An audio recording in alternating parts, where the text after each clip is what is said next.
Salamo fa 2:20. Ny fitsaran'Andriamanitra ny mpitsara ety an-tany. Salamo nataony Asafa. Andriamanitra dia eo amin'ny fiangonan'Andriamanitra ary eo amin'ireo Andriamanitra no hitsarany.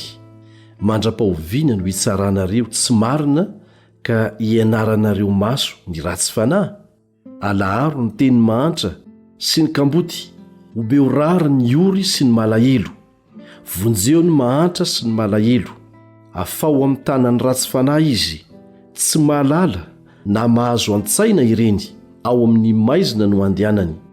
Miorooro ny fanamban'ny tany rehetra. Hoy izaho, Andriamanitra ianareo, ary zanaky ny avo indrindra ianareo rehetra. Kanjo ho faty tahaka ny olona ihany ianareo, ary samy ho lavo tahaka ny anankiray amin'ny lehibe. Bitsangana Andriamanitra, tsarao ny tany, fa ianao no handova ny firenena rehetra.